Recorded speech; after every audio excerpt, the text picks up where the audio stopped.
السلام علیکم رحمۃ اللہ وبرکاتہ۔ بسم اللہ الرحمن الرحیم۔ تقریباً 5000 سال پرانی بات ہے۔ ملک یمن پر اسد تبع ہمریانی نامی بادشاہ کی حکومت تھی۔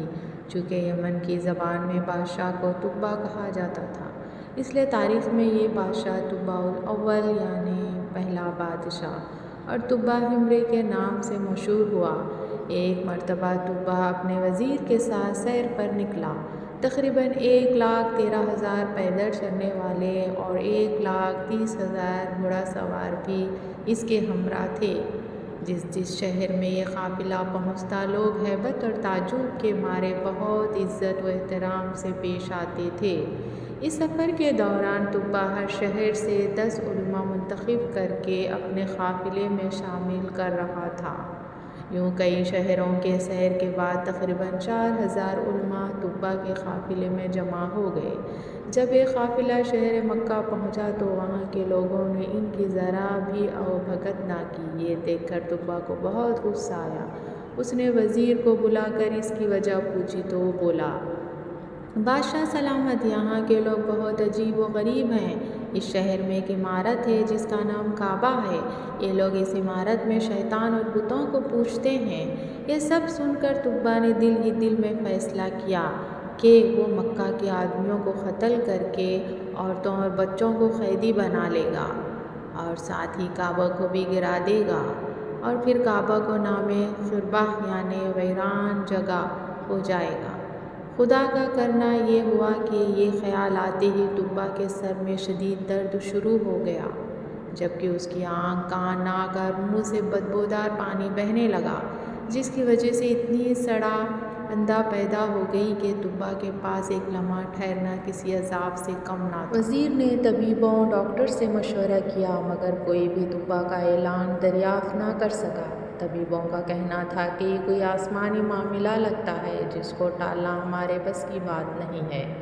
بیماری نے تبع کی نیند اڑا کر رکھ دی تھی کہ اچانک رات کے ایک پہر ایک عالم صاحب وزیر کے پاس آئے اور رازداری سے فرمانے لگے، اگر بادشاہ میرے سوال کا سچ سچ جواب دینے کو تیار ہو جائیں تو میں اس کا علاج کر سکتا ہوں۔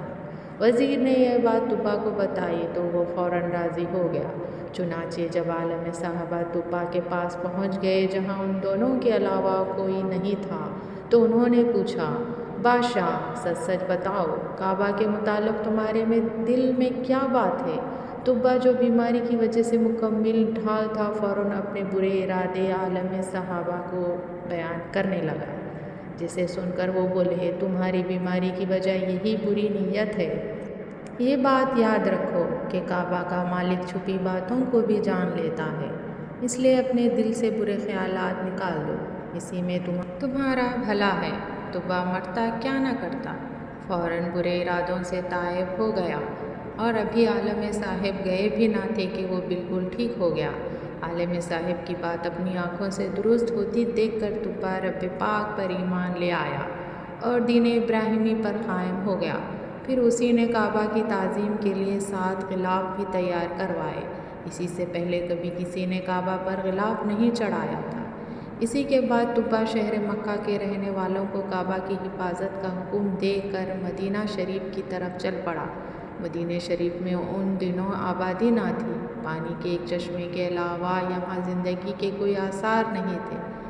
تبع کے قافلے نے وہاں پہنچ کر اسی چشمے کے پاس پڑا اور ڈالا۔ یہاں قیام کے دوران تقریباً 4,000 علماء کا آپس میں ایک مشورہ ہوا، جس کے بعد ان میں سے 400 علماء نے یہ فیصلہ کیا کہ وہ جب تک زندہ ہیں کسی قیمت پر اس جگہ یعنی مدینہ طیبہ کی سرزمین کو چھوڑ کر نہیں جائیں گے، چاہے تبع انہیں جلا ڈالے یا مار ڈالے۔ تبع کو یہ بات پتہ چلی تو وہ بہت حیران و پریشان ہوا۔ اس نے وجہ معلوم کرنے کے لیے وزیر کو بھیجا تو علماء نے فرمایا، ایک نبی علیہ السلام تشریف لائیں گے جن کا نام محمد ہوگا، ان کی وجہ سے کعبہ اور مدینہ طیبہ کو عزت نصیب ہوگی، وہ حق کے امام ہوں گے، ذو الفقار نامی ان کی تلوار ہوگی، اونٹنی پر سواری فرمائیں گے، منبر پر کھڑے ہو کر لاٹھی ہاتھ میں لیے خطبہ ارشاد فرمائیں گے قرآن عطا کر کے ان کی شان کو اور بڑھایا جائے گا، اور جب قیامت کا دن ہوگا تو ان کے سر پر حمد کا تاج اور ہاتھ میں حمد کا جھنڈا ہوگا۔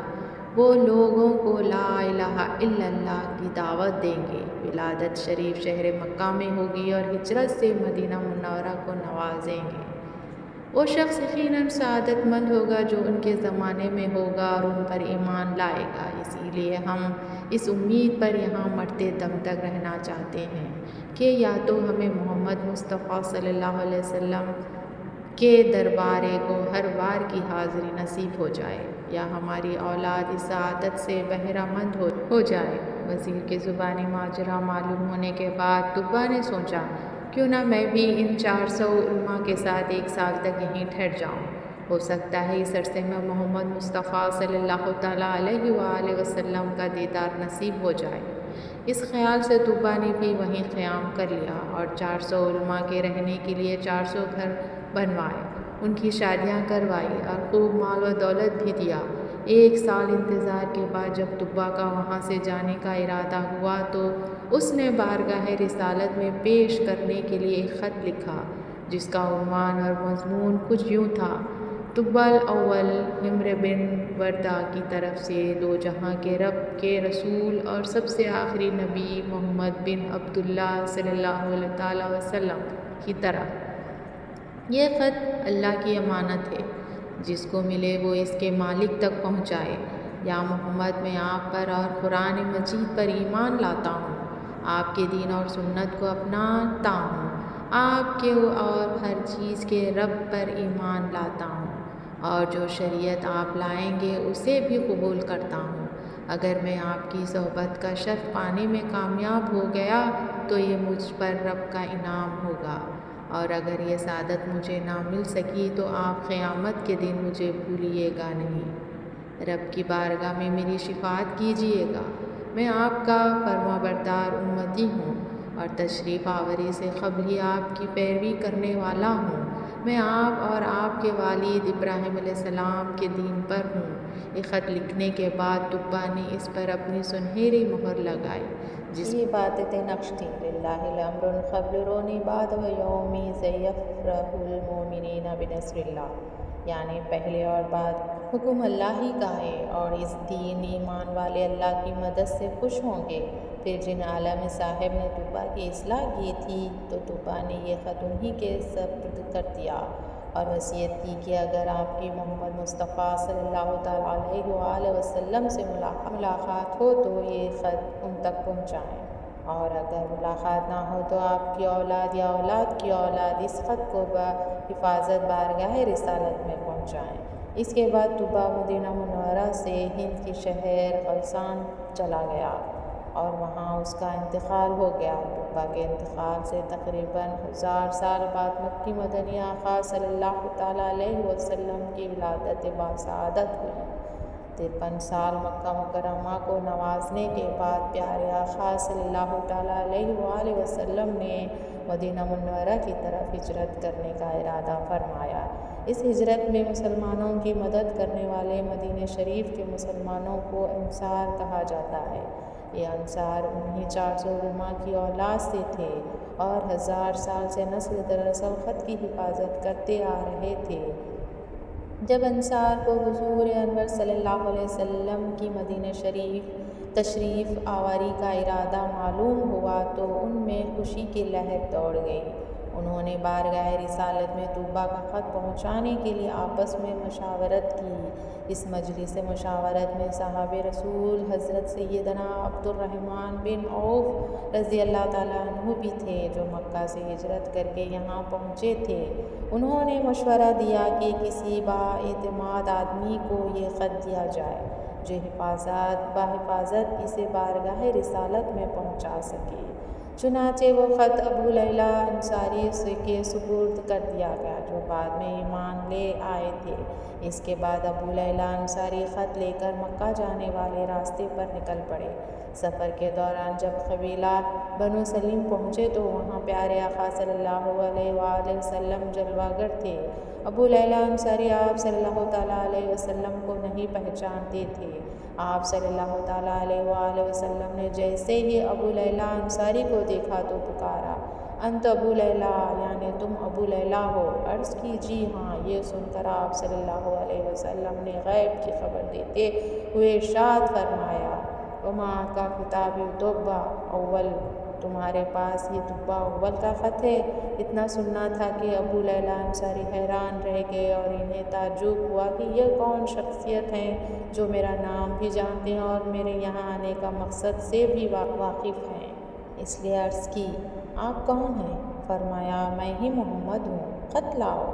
یہ سن کر ابو لیلٰ انصاری نے اپنا تھیلا کھولا اور توبہ بادشاہ کا تقریباً 1000 سال پرانا مہر لگا ہوا خط بارگاہ رسالت میں پیش کر دیا۔ نبی کریم صلی اللہ تعالیٰ علیہ وآلہ وسلم نے حضرت سیدنا صدیق اکبر رضی اللہ تعالیٰ عنہ کو خط پڑھ کر سنانے کا حکم دیا۔ جب خط سنا دیا گیا تو آپ صلی اللہ تعالیٰ علیہ وسلم نے تین بار فرمایا، مرحباً بالاخی الصالح، یعنی نیک بھائی کو خوش آمدید، نیک بھائی کو خوش آمدید، نیک بھائی کو خوش آمدید۔ اس کے بعد آپ صلی اللہ تعالیٰ علیہ وسلم نے ابو لیلٰ انصاری کو مدینہ شریف کی طرف لوٹ جانے کا حکم دے دیا۔ ابو لیلٰ انصاری جب مدینہ منورہ پہنچے تو انہوں نے بارگاہ رسالت خط پہنچانے کی روداست سنائی، جسے سن کر لوگوں نے اپنی استطاعت کے مطابق ابو لیلٰ انصاری کو انعام و اکرام سے نوازا۔ اس کے بعد جب مدینہ آقا صلی اللہ علیہ وسلم نے طلع البدر علینا کی صداؤں میں مدینہ کی سرزمین پر قدم رکھ کر اسے ہمیشہ کے لیے مدینہ منورہ طیبہ بنایا تو ہر قبیلہ چاہتا تھا کہ آپ صلی اللہ تعالیٰ علیہ وسلم ان کے ہاں قیام فرمائیں، مگر آپ صلی اللہ تعالیٰ علیہ وآلہ وسلم نے فرمایا، میری اونٹنی کو چھوڑ دو، جہاں خدا کا حکم ہوگا یہ وہاں رک جائے گی۔ چنانچہ اونٹنی چلتے چلتے صاحب رسول حضرت سیدنا ابو ایوب انصاری رضی اللہ تعالیٰ عنہ کے گھر کے آگے رک گئی۔ آپ رضی اللہ تعالیٰ عنہ انہیں عالم صحاب کی اولاد میں سے تھے جنہوں نے توبہ کی اصلاح کی تھی، اور آپ کا مکان وہی مکان تھا جو توبہ نے خاص پیارے آقا صلی اللہ علیہ وسلم کے لیے بنوایا تھا۔ اللہ تعالیٰ ہم سب کو آپ صلی اللہ علیہ وسلم کی سچی اتباع کرنے کی توفیق عطا فرمائے، آمین ثم آمین۔